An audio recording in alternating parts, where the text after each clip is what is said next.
साँझको 6 बजे। हजुरको रेडियो 102.1 मेगाहर्ज।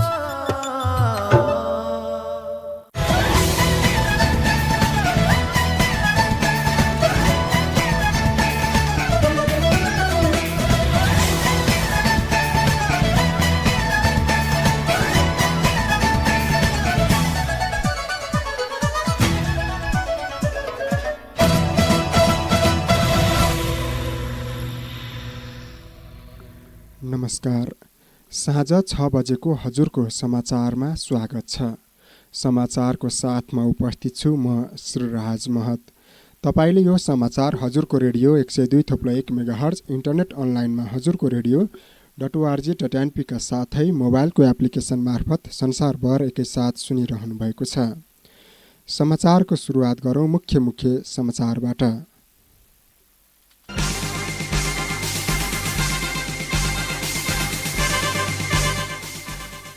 राष्ट्रिय सभाको बैठकमा तोकिएको समयमै उपस्थित हुन राष्ट्रिय सभाका अध्यक्ष गणेश प्रसाद तिमल सिन्हाको निर्देशन। कार्तिक 30 गते प्रदेश र प्रतिनिधि सभा सदस्यको निर्वाचन गर्न निर्वाचन आयोगको प्रस्ताव।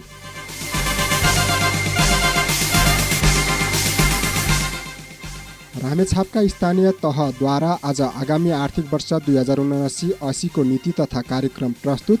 ओखलढुङ्गा प्रहरीद्वारा जिल्ला सदरमुकामका विद्यार्थीलाई विद्यालयमै पुगेर लागू औषध विरुद्ध सचेतना प्रदान गर्दै।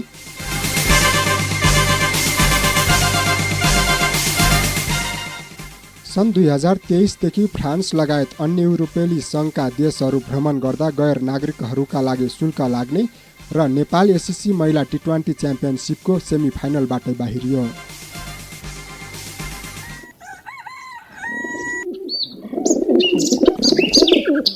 हेर बुढी, भूकम्पले सर्वस्व लगिहाल्यो।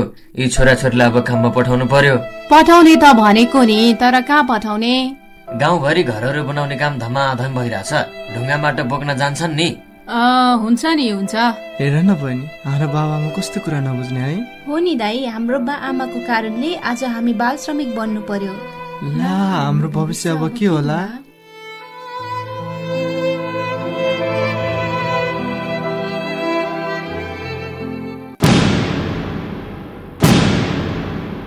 क्षणिक लाभको लोभ होइन, बालबालिकाको उज्यालो भविष्यको सुनिश्चित गर्न शिक्षा दिउँ। जोखिमपूर्ण काममा बालबालिकालाई प्रयोग नगरौं। बालबालिकाको अधिकार सुनिश्चित गर्नु हामी सबैको दायित्व हो। जनहितका लागि हजुरको रेडियो 102.1 मेगाहर्ज द्वारा जारी सन्देश। ए भाउजू, केही गर्दा रोग निको भएन भन्नुहुन्थ्यो, अहिले त छरीतिर राम्री पो देख्छु त। कसरी के जिस्के किने? शुभ जीवन हस्पिटल खुरकोटमा त महिलाहरूका लागि त जस्तो सुकै उपचार पनि हुँदो रहेछ। रोग त काँडै निकाले जस्तो भो, चटक्कै। लामो समयको अनुभव प्राप्त वरिष्ठ स्त्री रोग विशेषज्ञ डाक्टर राजन नेउपानेको प्रत्यक्ष निगरानीमा सबै खाले स्त्री रोगहरूको उपचार गर्नका लागि शुभ जीवन अस्पताल खुरकोट जाउँ।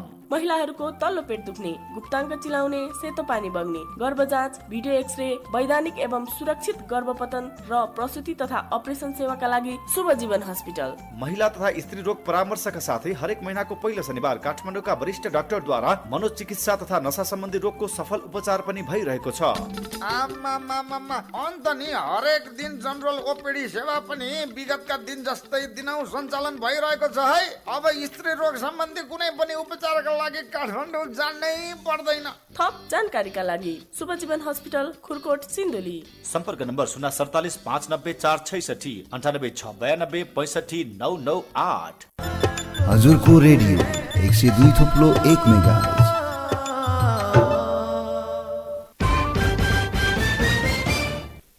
अब समाचार विस्तारमा।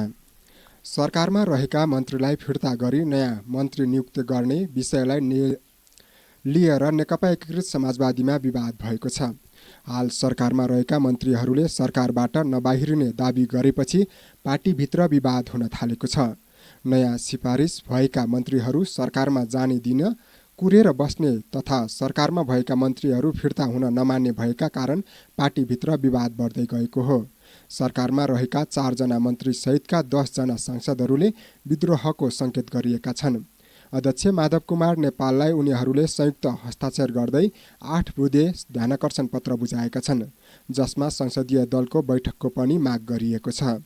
आगामी आर्थिक वर्ष 2079-80 को बजेट अधिवेशन चलिरहेको समयमा 81 मन्त्रीमण्डल पुनर्गठन गर्ने कुरा सही र स्वाभाविक मान्न नसकिने, पटक पटक अपराधीलाई जस्तो व्यवहार गरेको र यस्तो व्यवहार कदापि ठिक मान्न नसकिने, पार्टीको निर्णय कार्यान्वयन गर्ने भनेर दिएको निष्कर्ष विपरीत पटक पटक मन्त्रीहरूलाई शपथ गराउन प्रधानमन्त्रीलाई दिएको दबावलाई राम्रो मान्न नसकिने लगायतका 8 बुँदे असन्तुष्टि जनाएका छन्। राष्ट्रिय सभाका अध्यक्ष गणेश प्रसाद तिमल सिन्हाले सरकारका मन्त्रीहरूलाई राष्ट्रिय सभाको बैठकमा तोकिएकै समयमा उपस्थित हुन निर्देशन दिनुभएको छ। राष्ट्रिय सभाको आजको बैठकमा अध्यक्ष तिमल सिन्हाले मन्त्रीहरू सङ्घीय संसदप्रति उत्तरदायी हुने संविधानले व्यवस्था गरेको बताउनुभयो। उहाँले सदनमा उपस्थित भई आफ्नो मन्त्रालयसँग सम्बन्धित कार्यसूची अगाडि बढाउनु र सदनमा उठेको प्रश्नको जवाफ दिनु सम्बन्धित मन्त्रीको जिम्मेवारी रहेको बताउनुभयो। अध्यक्ष तिमल सिन्हाले मन्त्रीहरूलाई राष्ट्रिय सभाको बैठकमा तोकिएको ठिक समयमा उपस्थित भई सदन मार्फत जनताप्रति जवाफदेही बन्न रुलिङ गर्नुभयो। लोकतान्त्रिक प्रणालीमा सार्वजनिक जवाफदेहिताको विशेष महत्त्व हुने उहाँको भनाइ थियो। लोकतान्त्रिक प्रणालीमा सार्वजनिक जवाफदेहिताको विशेष महत्त्व हुने भएकाले समयमा उपस्थित हुन उहाँले अनुरोध गर्नुभयो। संवैधानिक व्यवस्था अनुसार स्थानीय तहहरूले आज आगामी आर्थिक वर्षको लागि बजेट सार्वजनिक गरेका छन्। ललितपुर महानगरपालिकाका प्रमुख श्रीबाबु महर्जनले प्रस्तुत गर्नुभएको 6 अर्ब 35 करोड 35 लाख रुपियाँको बजेट 2079-80 को नीति तथा कार्यक्रममाथि बजेट आएको छ। ललितपुर महानगरले कल सेन्टर चलाउने नीति तथा बजेटमा रहेको छ। यस्तै महानगरपालिकाबाट कालो पत्रे भएका सडकहरू कम्तीमा 2 वर्षसम्म खन्न स्वीकृत नदिने पनि बताएको छ। यस्तै ललितपुर महानगरपालिकाले उपभोक्ता समितिबाट निर्माण गराउँदा विश्व सम्पदा सूचीमा परेका बाहेक अन्य सबै योजनामा लागत जनसहभागिता 10% अनिवार्य गरिने नीतिमा लिएको छ। काठमाडौँ महानगरपालिकाले 25 अर्ब 41 करोड 96 लाख 96 हजारको नयाँ बजेट ल्याएको छ। काठमाडौँ महानगरको नयाँ बजेट प्रस्तुत गर्ने क्रममा महानगरका उपप्रमुख सुनिता डङ्गोलले सो बराबरको बजेट ल्याएको बताउनु भएको हो। सञ्चित कोष जम्मा हुने 22 अर्ब 35 करोड र अन्य कोषबाट 3 अर्ब 5 करोड 1 लाख लगायत अन्य स्रोतबाट बजेट सुनिश्चित हुनेछ। काठमाडौँ महानगरको चालु आर्थिक वर्षमा 18 अर्ब 95 करोड 77 लाख बजेट ल्याएको थियो। महानगरले चालु आर्थिक वर्षमा भन्दा आगामी आर्थिक वर्षमा करिब 7 अर्ब धेरै बजेट ल्याएको हो। निर्वाचन आयोगले 2079 साल कार्तिक 30 गते प्रदेश र प्रतिनिधि सभा सदस्यको निर्वाचन गर्ने प्रस्ताव गरेको छ। आयोगले सरकारलाई आगामी 4.5 देखि 5 महिनाभित्र आम निर्वाचन गर्ने अनौपचारिक प्रस्ताव पठाइसकेको सङ्घीय मामिला तथा सामान्य प्रशासन मन्त्री राजेन्द्र प्रसाद श्रेष्ठले जानकारी दिनुभएको छ। मन्त्री श्रेष्ठले आयोगले एकै चरणमा भए कार्तिक 30 गते र 2 चरणमा भए कार्तिक 28 र मङ्सिर 3 गते आम निर्वाचन गर्ने मिति प्रस्ताव गरेको जानकारी दिनुभएको छ। मन्त्री श्रेष्ठले आफूहरू सरकारमा रहुन्जेल काठमाडौँ महानगरपालिकाको विकासका लागि सबै खाले सहयोग पुर्याउने बताउनु भएको छ। रामेछापका 7 स्थानीय तहले आज आगामी आर्थिक वर्ष 2079-80 को नीति तथा कार्यक्रम प्रस्तुत गरेका छन्। आज रामेछापको सदरमुकाम समेत रहेको मन्थली नगरपालिका, उमाकुण्ड, गोकुलगङ्गा, लिखुतामाकोशी, खाँडादेवी, सुनापति र दोरम्बा सैलुङ गाउँपालिकाले आगामी नीति तथा कार्यक्रम प्रस्तुत गरेका छन्, जसमा रामेछापको मन्थली नगरपालिकाले आगामी आर्थिक वर्षको लागि 1 अर्ब 40 करोड माथिको बजेट ल्याएको छ। यो बजेट चालु आर्थिक वर्षको भन्दा करिब 33 करोड बढी हो। गत आर्थिक वर्षमा नगरपालिकाले 1 अर्ब 4 करोड बजेट ल्याएको थियो। आज नगरपालिकाको 11औं नगरसभामा नगरपालिकाकी उपप्रमुख ईश्वरी बस्नेतले 1 अर्ब 40 करोड 78 लाख 53 हजारको बजेट सार्वजनिक गर्नुभएको हो, जसमा चालुतर्फ 96 करोड 27 लाख 3 हजार 968.38% र पुँजीगततर्फ रु 44 करोड 51 लाख 50 हजार रकम विनियोजन गरेको छ। बाँडफाँड गर्न मिल्ने 56 करोड 8 लाख 11 हजार विनियोजन गरेकोमा चालुतर्फ खर्च रु 26,28,71,000 र पुँजीगततर्फ खर्च रु 30,05,51,000 रकम विनियोजन गरिएको छ। रामेछाप जिल्लाको लिखु तामाकोशी गाउँपालिकाले आर्थिक वर्ष 2079-80 का लागि नीति तथा कार्यक्रम र बजेट सार्वजनिक गरेको छ। गाउँपालिकाको आज भएको 9औं गाउँ सभामा गाउँपालिका उपाध्यक्ष दिपा पाखरिनले शिक्षा, स्वास्थ्य, कृषि, सडक, पूर्वाधार र खानेपानीलाई प्राथमिकतामा राखेर नीति तथा कार्यक्रम र बजेट सार्वजनिक गर्नुभएको हो। उपाध्यक्ष पाखरिनले सार्वजनिक गर्नुभएको नीति तथा कार्यक्रममा हल्देदेखि धोबी बजारसम्मको सडक कालोपत्रे गर्ने, खोला नालाहरूमा कल्भर्ट निर्माण, गौरवका ठूला आयोजनाहरू निर्माण, एक घर एक धारा, गाउँपालिका तथा वडा कार्यालयको भवन निर्माण, दुरागाउँ र खिम्ती बिर्ता पहिरो विस्थापितलाई एकीकृत बस्ती निर्माण, कृषि तथा पशु बिमा कार्यक्रम सञ्चालन जस्ता कार्यक्रम समावेश गरिएको छ।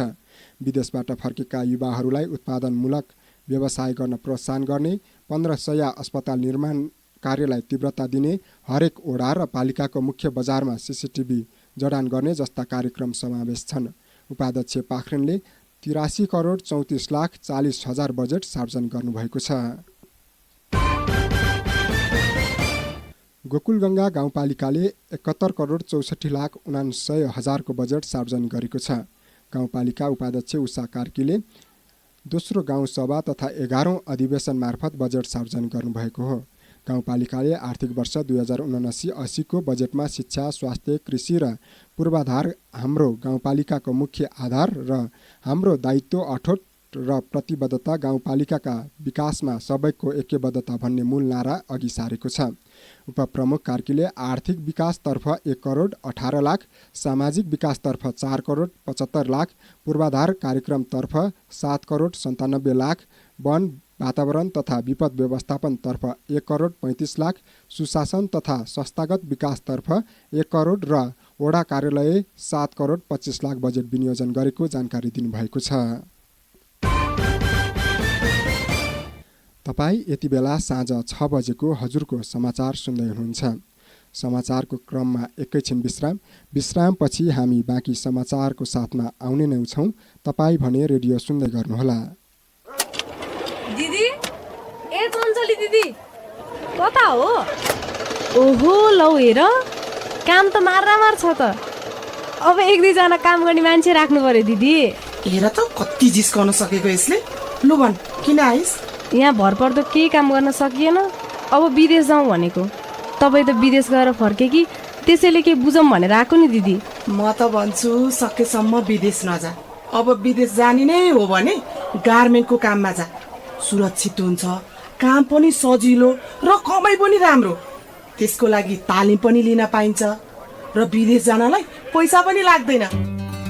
खाने बस्ने सुविधा सहित सित्तैमा गार्मेन्ट मेसिन चलाउने सिप सिकेर वैदेशिक रोजगारीमा जान सुरक्षित आप्रवासन परियोजनाको फोन नम्बर 9840 24 80 34 9840 24 80 34 मा सोमबारदेखि शुक्रबार बिहान 9 बजेदेखि साँझ 5 बजेसम्म फोन वा SMS गर्नुहोस्। थप जानकारी र वैदेशिक रोजगारी सम्बन्धी अन्य जस्तोसुकै सूचना तथा जानकारी चाहिएमा आप्रवासी शोध केन्द्र जिल्ला प्रशासन कार्यालय कोठा नम्बर 9 मन्थली, सम्पर्क फोन नम्बर 048 540 398। नेपाल सरकार र स्विस सरकारको द्विपक्षीय सम्झौता अनुसार हेल्वेटास नेपालको प्राविधिक सहयोगमा सुरक्षित आप्रवासन परियोजना सामी। मन्थली नगरपालिका, सुनापति गाउँपालिका, दोरम्बा गाउँपालिका र उमाकुण्ड गाउँपालिकाको संयुक्त पहल। जिउ पनि कट दुख्छ, टाउको त्यस्तै दुखिरहेछ। त्यही त बुढा, मलाई पनि दाँत दुख्ने, आँखा चिलाउने, आँखा धमिलो देखिने समस्याले साह्रै सताइरहेको छ। अब उपचार गर्न कहाँ जाने होला? नमस्कार बुबा आमा, सन्चै हुनुहुन्छ? नमस्कार नानी। खै के सन्चो भन्ने, सुगर प्रेसर दमले हैरान पारिसक्यो नानी। मलाई पनि त्यस्तै समस्याले धेरै पीडा भइरहेको छ नानी। दाँत दुखिरहन्छ, आँखा चिलाउने, आँखा धमिलो देखिने समस्याले साह्रै सताइरहेको छ भने यो सबै उपचार गर्ने ठाउँ भएको भए पनि जानुहुन्थ्यो। अब कहाँ चाहिँ जानुपर्छ होला भनिदिनु पर्यो। ल आमा, यो सबै रोगको उपचार त तपाईँ हाम्रै अस्पताल सुनकोशी सामुदायिक अस्पताल खुरकोटमा हुन्छ नि। साथै यहाँ त विभिन्न रोगका विशेषज्ञहरूबाट पनि सेवा लिन सकिन्छ नि। हजुर, तपाईँ हाम्रै अस्पताल सुनकोशी सामुदायिक अस्पताल खुरकोट सिन्धुली। सम्पर्क नम्बर 047 590 454 9854 043 230। हजुरको रेडियो 102.1 मेगाहर्ज।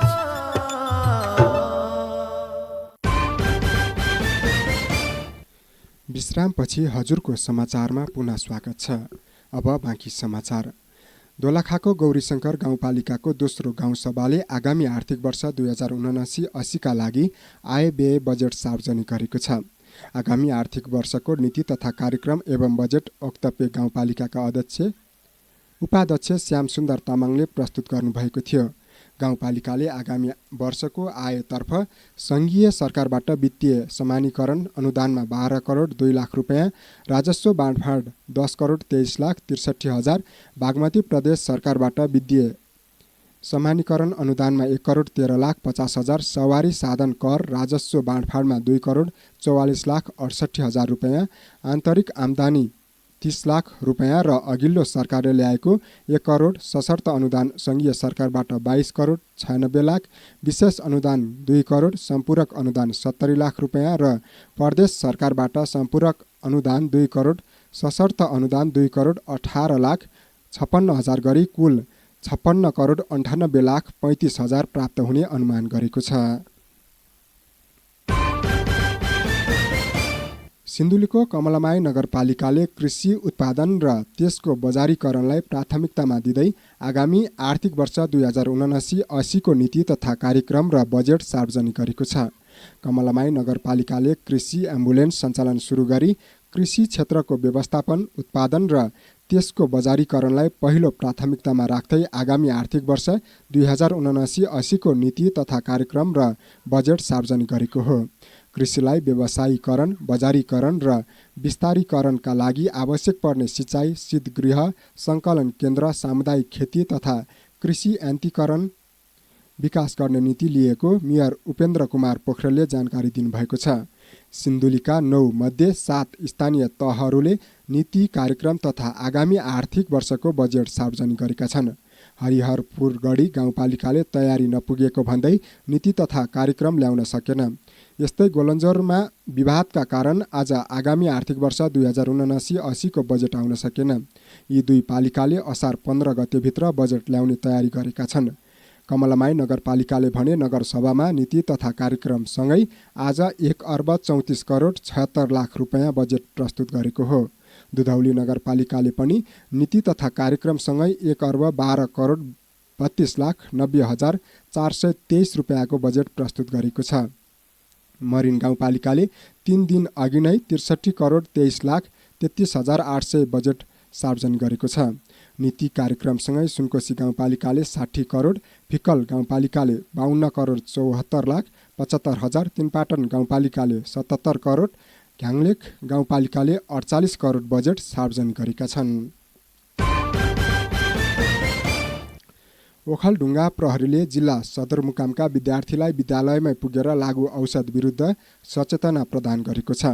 लागु औषध दुरुपयोग तथा ओसार पसार विरुद्धको अन्तर्राष्ट्रिय दिवस 20 देखि 26 जुन 2022 को अवसरमा प्रहरीले जिल्ला सदरमुकामको सगरमाथा जनता माध्यमिक विद्यालयका विद्यार्थीलाई दुर्व्यसन विरुद्ध सचेतना प्रदान गरेको हो।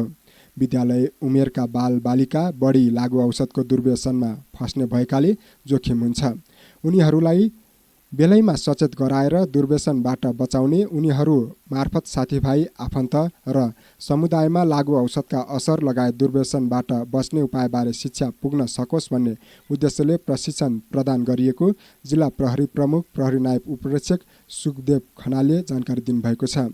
विद्यार्थीलाई प्रशिक्षणमा सामाजिक सञ्जालको दुरुपयोगका असर, कानुनी कारबाही, बाल विवाहका असर र कानुनी कारबाही लगायतका विषयमा पनि सचेतना प्रदान गरिएको उहाँले जानकारी दिनुभएको छ। कार्यक्रममा प्रमुख जिल्ला अधिकारी तिलकुमार तामाङले विद्यार्थीहरूलाई विद्यालय उमेरमा नै मानिसको लक्ष्य र भविष्य निर्धारण हुने समय भएकाले कुनै कुलतमा नफसी शिक्षा आर्जनसँगै रचनात्मक सृजनात्मक काममा लाग्न सुझाव दिनुभएको छ। ओखलढुङ्गाको सिद्धिचरण नगरपालिकाले आगामी आर्थिक वर्ष 2079-80 का लागि 81 करोड 6 लाख बढीको बजेट सार्वजनिक गरेको छ। नगरपालिकाको 10औं नगरसभाले आज आगामी आर्थिक वर्षको नीति तथा कार्यक्रम र बजेट सार्वजनिक गरेको हो। नगरसभा मार्फत नगर प्रमुख तेजन खनाल तजेन्द्रले नीति तथा कार्यक्रम प्रस्तुत गर्नुभएको थियो। हामी सबैको चाहना समृद्ध सिद्धिचरणको लागि दिगो योजना भन्ने नाराका साथ तयार पारिएको नीति तथा कार्यक्रम उहाँले प्रस्तुत गर्नुभयो। नगरले आगामी आर्थिक वर्षमा शिक्षा, स्वास्थ्य, खानेपानी, सामाजिक विकास, कृषि, सुशासन र समानतालाई प्राथमिकतामा राखेर नीति तथा कार्यक्रम ल्याएको नगर प्रमुख खनालले बताउनुभयो। नगर क्षेत्रका नागरिकको मानवीय आवश्यकतालाई परिपूर्ति गर्ने कार्यक्रमको नीति तथा लक्ष्य छ। नगरसभा मार्फत नगरपालिकाका उपप्रमुख तथा बजेट तथा कार्यक्रम तर्जुमा समितिका संयोजक केदार बाबु बस्नेतले आगामी आर्थिक वर्षको बजेट प्रस्तुत गर्नुभएको थियो। नगरपालिकाले कुल 81 करोड 6 लाख 23 हजार 860 रुपियाँको बजेट प्रस्ताव गरेको छ।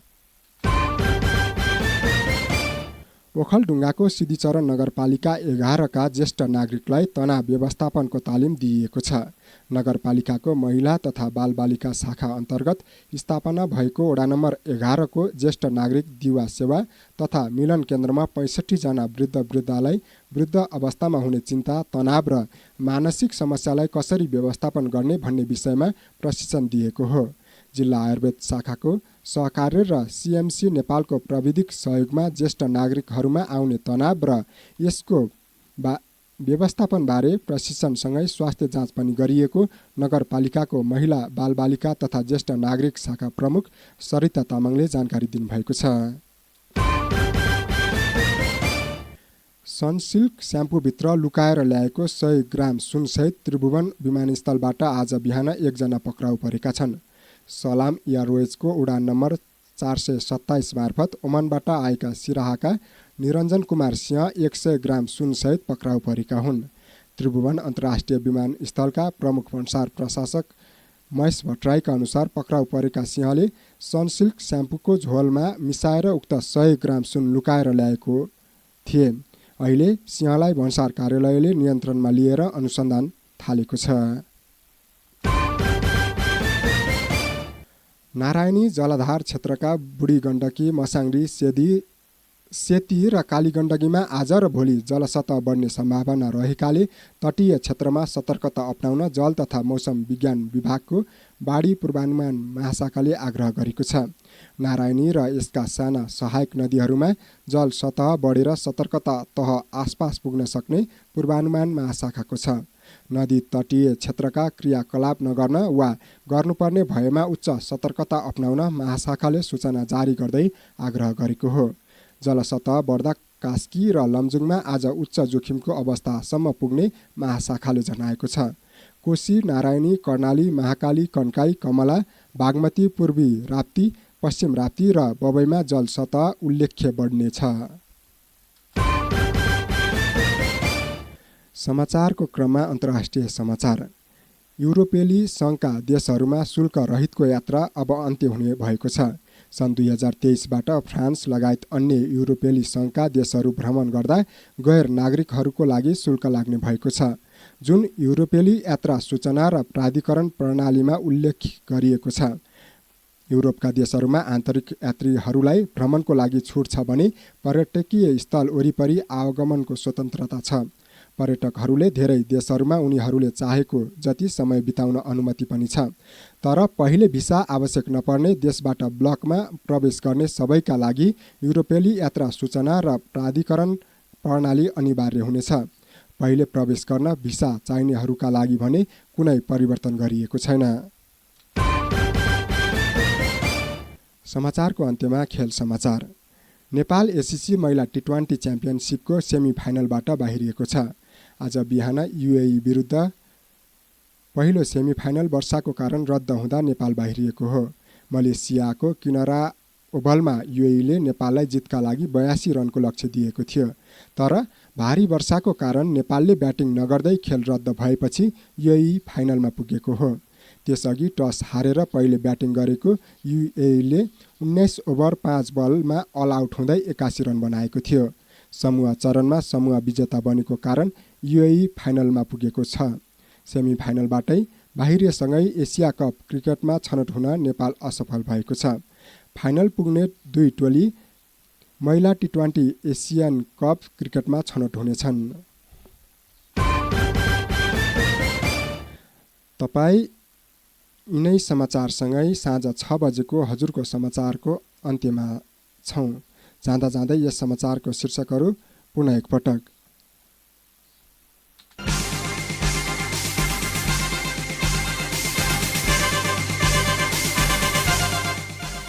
राष्ट्रिय सभाको बैठकमा तोकिएकै समयमा उपस्थित हुन राष्ट्रिय सभाका अध्यक्ष गणेश प्रसाद तिमल सिन्हाको निर्देशन। कार्तिक 30 गते प्रदेश र प्रतिनिधि सभा सदस्यको निर्वाचन गर्न निर्वाचन आयोगको प्रस्ताव। रामेछापका स्थानीय तहद्वारा आज आगामी आर्थिक वर्ष 2079-80 को नीति तथा कार्यक्रम प्रस्तुत। ओखलढुङ्गा प्रहरीद्वारा जिल्ला सदरमुकामका विद्यार्थीलाई विद्यालयमै पुगेर लागु औषध विरुद्ध सचेतना प्रदान गर्दै।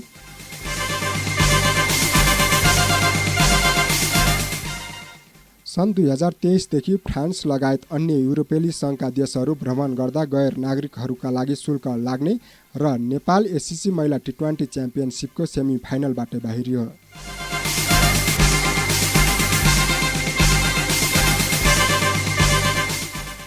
हवस् त, साँझ 6 बजेको हजुरको समाचार सकियो।